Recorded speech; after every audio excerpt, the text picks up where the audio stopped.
दोस्तों, मैं ज्यादातर कहानियों में कहता हूं कि घर के अंदर किसी यार दोस्त को और किसी बाहरी व्यक्ति को घर के अंदर तक जब लोग घुसाकर बिठाते हैं तो वह कुछ ना कुछ नुकसान घर का करके ही जाता है। कई बार ज्यादातर कहानियों में ऐसे ही किस्से हुए हैं कि या तो पति का कोई दोस्त घर के अंदर घुसता है और उसकी नजर उसकी पत्नी पर पड़ती है, या फिर कोई और रिश्तेदार आता है, या फिर कोई पड़ोसी, और तब जाकर घर के काम खराब हो जाया करते हैं। आज की घटना में भी कुछ ऐसा ही होता है दोस्तों। यहाँ पर क्या होता है, छोटा भाई घर के अंदर बना रहा था संबंध, और तभी क्या होता है, बाहर बड़ा भाई अपनी कुल्हाड़ी को धार लगा रहा था। और उसके बाद जो घटना घटती है, पूरी जानकारी यहाँ पर लेने वाले हैं। नमस्कार, मैं हूं सुदेश कुमार और तिरछी बात चैनल में आपका स्वागत है। यह घटना उत्तर प्रदेश के हरदोई की है, जहां पर राम सिंह नाम का एक शख्स रहा करता है, जिसकी दर्जी की दुकान है बाजार के अंदर, और वह तकरीबन 35 साल उसकी उम्र है। उसकी पहले पत्नी थी, वह उससे 10 साल बड़ी थी, उसकी उम्र 45 साल थी। तो उससे राम सिंह की बनती नहीं है और वह उससे झगड़ा वगैरह किया करता है। तो उसकी बड़ी पत्नी उसको छोड़ करके अपने मायके चली जाती है। अब उसके बाद क्या होता है, राम सिंह की दूसरी शादी होती है। दूसरी शादी से उसकी पत्नी, जिसका नाम होता है रीना। अब यहाँ पर दोस्तों मामला उल्टा हो जाता है। जो रीना होती है वह उससे 10 साल छोटी आ जाती है। रीना की उम्र 25 साल, राम सिंह की उम्र 35 साल, यानी कि 10 साल का डिफरेंस। और 10 साल भी पत्नी छोटी होती है और राम सिंह बड़ा होता है। अब ये दोनों पति पत्नी आराम से घर में रह रहे होते हैं। घर में ही इनके माँ बाप, यानी कि घर के अंदर राम सिंह की माँ, उसका पिता, और अब उसकी नई पत्नी भी आ चुकी थी। पत्नी का नाम रीना था। अब यहाँ पर दोस्तों अच्छे खासे से ये रह रहे थे। लेकिन जो राम सिंह होता है, वह जब काम से आता है शाम को, तो वह थका हारा आता है और वह अपनी पत्नी से ज्यादा बात नहीं करता है। क्योंकि दोस्तों उसकी पत्नी जो रीना थी, उसकी चढ़ती जवानी थी, लेकिन राम सिंह, उसने न जाने कितने मौसम वह देख चुका था। उनको उसको अब इस चीज में ज्यादा इंटरेस्ट नहीं था। लेकिन जो नया नया जवान होता है, उसको तो दोस्तों चारों तरफ यही दिखाई देता है सब कुछ। अब जो पत्नी होती है, उसको वह प्यार नहीं कर पाता है जितना उसकी पत्नी चाहती है। तो यहाँ पर अब मामला बिगड़ जाता है। अब दोस्तों पड़ोस में रहने वाला एक भूरा होता है। भूरा जो कि पड़ोसी है, और वह राम सिंह को अपना बड़ा भाई कहा करता है। बहुत ही अच्छा इंसान है। लेकिन दोस्तों जब समय उल्टा चलता है, तो अच्छे इंसान भी बिगड़ जाया करते हैं। इधर राम सिंह अपनी पत्नी से अच्छी तरह से बात नहीं करता, तो पत्नी को तन्हाइयां काटने लगती हैं, अकेलापन महसूस होने लगता है। अब एक दिन जो भूरा होता है पड़ोसी, वह मछलियां लेकर आता है और मछलियां ला करके आंगन में रख देता है और कहता है कि भाभी, आज मछलियां बनाना, मछलियां खाने का मन कर रहा है। दोस्तों घर पर जो राम सिंह था, वह बाहर किसी काम से गया हुआ था। इधर जब मछलियां, जो भूरा होता है वह मछलियां रखता है चौक में, तो उसकी भाभी कहती है कि यह तो बहुत छोटी छोटी मछलियां हैं, थोड़ी बड़ी मछलियां लेकर आते। यानी कि वह मजाक करने लगती है, बड़ी मछली कहाँ है, ये तो छोटी छोटी मछलियां हैं। जो भूरा था, उसकी नजर भी भाभी के ऊपर टिकी हुई थी, क्योंकि भूरा 22 साल का था और उसकी भाभी 25 साल की, यानी कि एक ही उम्र के थे तकरीबन। तो भूरा भी अपनी भाभी के ऊपर डोरी डालना चाहता है, लेकिन अभी तक मौका नहीं मिला था। आज जब वह मछली लेकर आता है, तो उसकी भाभी उससे मजाक करने लगती है। क्योंकि यहाँ पर दोस्तों दोनों के बीच में तालमेल ऐसा मिल गया था कि दोनों की उम्र एक जैसी ही थी। अब दोनों के बीच में मजाक चलता है कि मछली लाओ, बड़ी मछली लाओ, ये तो छोटी मछली है। भूरा मुस्कुराता है कि ठीक है भाभी, तुम्हें बड़ी बड़ी मछली भी दिखा दूंगा। इस तरह के गंदे मजाक यहाँ पर चलते हैं। अब दोस्तों इतने में ही जो राम सिंह होता है वह आ जाता है। वह कहता है, भूरा कैसे आना हुआ? तो भूरा कहता है कि भैया, मछली लेकर आया हूं, आज मछली खाएंगे शाम को, भाभी के हाथ की बनी हुई। तो राम सिंह कहता है कि अच्छा, तुम्हारा मतलब आज पार्टी करने से है, तो पार्टी होगी आज। तो दोस्तों राम सिंह जो होता है, अपनी पत्नी रीना से कहता है कि भगवान, आज शाम को जो मछली है अच्छे से बनाना, आज हम दोनों भाई बैठकर यहाँ पर पार्टी करेंगे। शाम को जो रीना होती है, मछली को अच्छे से पकाती है, और फिर घर के अंदर भूरा भी आ जाता है और घर के अंदर राम सिंह भी था। ये दोनों शराब लेकर बैठ जाते हैं और शराब पीने लगते हैं। शराब पीते पीते भूरा अपनी भाभी रीना की तरफ मुस्कुरा रहा था, और इस बात की खबर राम सिंह को नहीं थी। दोस्तों तभी कहता हूं, बाहर के लोगों को घर में बिठाकर शराब बिल्कुल नहीं पिलानी चाहिए। अब यहाँ पर क्या होता है, धीरे धीरे जब शराब ज्यादा पी ली जाती है, तो राम सिंह बिल्कुल बेहोश हो जाता है। उसको कुछ भी होश नहीं रहता है। तो अब राम सिंह को उठा करके रीना और भूरा उसकी चारपाई पर लिटा देते हैं, और उसके बाद रीना और भूरा दोनों एक दूसरे की तरफ देखने लगते हैं। और रीना कहती है कि आज मौका है। भूरा भी कहता है कि हाँ भाभी, आज मौका है। उसके बाद ये दोनों एक दूसरे की बाहों में सिमट जाते हैं और दोनों एक दूसरे के साथ एक अलग कमरे में चले जाते हैं और वहां पर ये खूब जी भर के संबंध बनाते हैं। यानी कि पति शराब पिए हुए पड़ा है और जो भूरा है वह अपनी भाभी के साथ संबंध बना रहा है। संबंध बनाने के बाद अब यहाँ पर क्या होता है दोस्तों, जो भूरा होता है वह घर से सुबह सुबह निकल जाता है रात भर कर्म कांड करने के बाद, और जो रीना होती है वह ऐसे बन जाती है जैसे वह कितनी बड़ी सती सावित्री हो। सुबह होती है, राम सिंह को कुछ पता ही नहीं और उल्टा उसकी पत्नी रीना कहती है कि इतना पीना क्यों जरूरी है जो तुम्हें होश ही नहीं रहता है। दोस्तों अब सुबह हो जाती है, सुबह जो राम सिंह अपनी काम पर चला जाता है। अब यहाँ पर क्या होता है, यह सिलसिला ज्यादातर होने लगा था। जो भूरा है वह शराब लेकर आता, राम सिंह को शराब पिलाता और रात को उसकी पत्नी के साथ मौज मस्ती करता।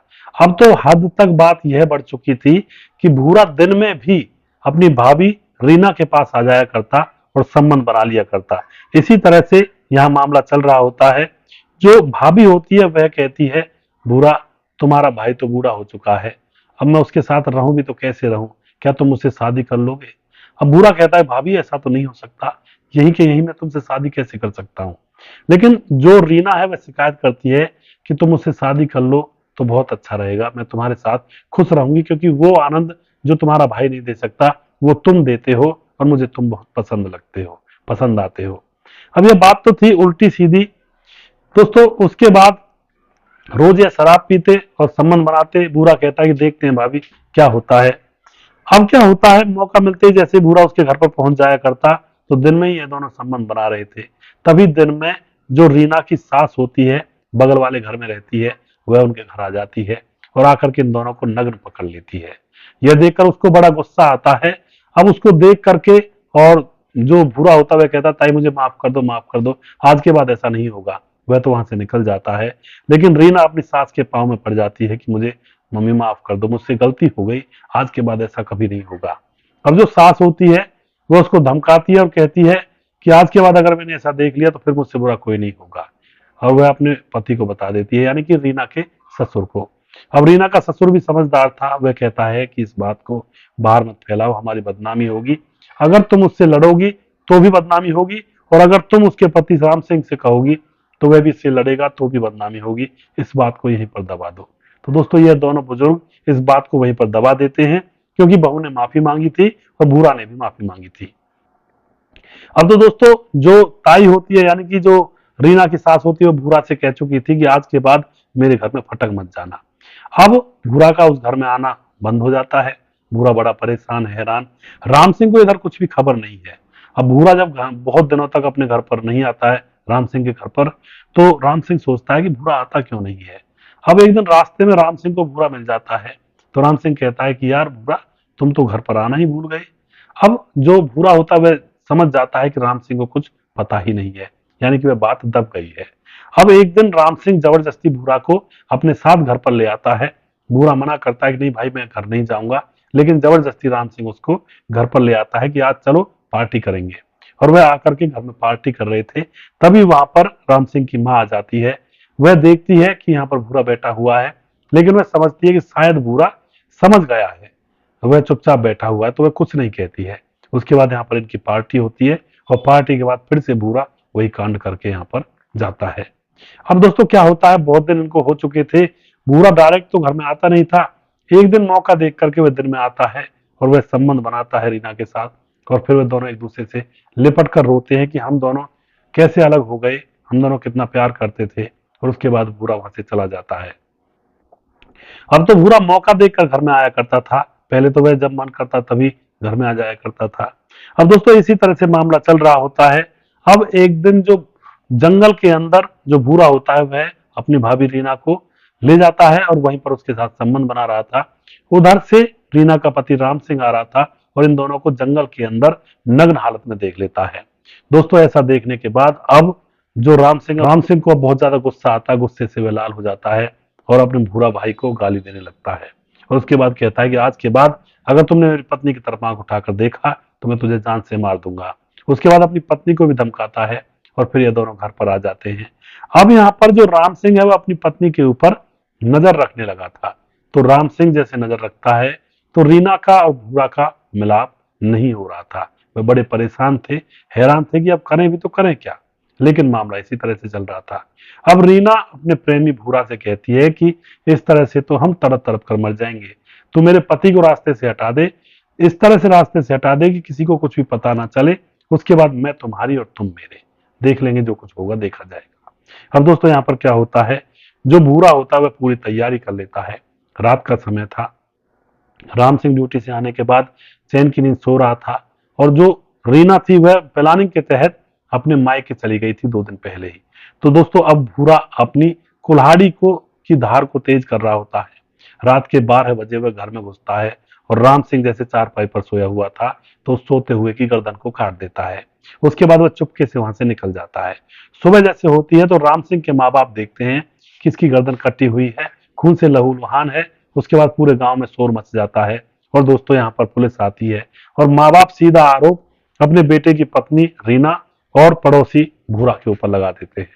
पुलिस तुरंत उन दोनों को पकड़ती है, सख्ती से पूछताछ करती है तो सारा राज यहाँ पर खुल जाता है कि हमने ही इसकी हत्या की है और हमने ही इसको रास्ते से हटाया है। तो इस तरह का केस दोस्तों यहाँ पर हो जाता है। मैं बार बार यही कहता हूँ कि घर के अंदर ना किसी को शराब पिलाएं, ना ही किसी को आने दें। घर का डिपार्टमेंट अलग होना चाहिए। यार दोस्तों से मिलना है तो बाहर मिलना चाहिए, या बैठक पर, या फिर जहां पर औरतें ना आती हों, घर की औरतें, वहां पर मिलना चाहिए। दोस्तों ये बहुत तरह के कांड समाज के अंदर होते हैं, इनके ऊपर अगर हम ध्यान से चिंतन मनन करें तो हम अपने जीवन में ऐसी गलती कभी नहीं करेंगे। तो थोड़ा सा सोचें, ध्यान से इन चीजों के बारे में विचार जरूर करें। अब वीडियो के अंत में मैं कुछ भाइयों के नाम लेना चाहूंगा दोस्तों, जो हमारे वीडियोस को देखते हैं और वीडियोस पर अच्छे अच्छे कमेंट्स करते हैं। रंजीत भाई हैं जो कि ज्यादातर हमारे वीडियोस पर कमेंट करते हैं और दोस्तों कमेंट के जरिए हमारा साहस बढ़ाते हैं। इनका बहुत बहुत धन्यवाद। अगले हैं फौजी फिटनेस सोंदिया, जो कि सोंद गांव के रहने वाले हैं। इनका एक चैनल भी है जिसमें यह बच्चों को फिटनेस के बारे में नॉलेज देते हैं। यह भाई भी हमारे ज्यादातर वीडियो जैसे ही डलता है तुरंत फर्स्ट कमेंट इनकी ही हुआ करती है। इनका हम बहुत बहुत धन्यवाद करते हैं दोस्तों। अगले भाई हैं हमारे गुलफाम, जो कि ग्राम नहाली से हैं और जिला इनका गाजियाबाद है। बहुत बहुत धन्यवाद गुलफाम जी। अगले हैं जेएस चौधरी, जो कि द्वारका से रहने हैं, जो कि द्वारका के रहने वाले हैं, जो कि न्यू दिल्ली में पढ़ता है। और इन्होंने एक वीडियो के अंदर लिखा है कि मेरा 28वां लाइक है। बहुत बहुत धन्यवाद जेएस चौधरी जी, आप इसी तरह से सपोर्ट करते रहिए। लखन कुमार, जो कि कमेंट करते हैं, वीडियोस को देखते हैं। और लालमन वाला, LALMANWALA ये नाम है, लालमन वाला, जो कि आजमगढ़ के रहने वाले हैं। ये भाई भी बहुत कमेंट करते हैं और हमें सपोर्ट करते हैं। दोस्तों किसी भाई का कोई अगर यहाँ पर कमेंट छूट गया हो तो उस भाई का नाम अगले वीडियो में लेने की कोशिश करूंगा। आप कमेंट बॉक्स में कमेंट कर दिया करें कि आप कहाँ से हो और क्या आपका नाम है। और वीडियो के बारे में भी अगर आपको कोई राय देनी हो तो उसको भी आप कमेंट बॉक्स में लिख सकते हैं। मैं आपकी कमेंट को यहाँ पर वीडियो के अंत में पढ़ने की पूरी कोशिश करूंगा। अगर कोई एक आध कमेंट रह भी जाता है तो आप अगले वीडियो में देख लिया करें, अगले वीडियो में आपका नाम जरूर लिया जाएगा। दोस्तों अगला फॉर्म जल्दी फिर से लेकर आऊंगा, तब तक आप खुश रहें, सावधान रहें, रिश्तों की अहमियत को समझें। जय हिंद, जय भारत।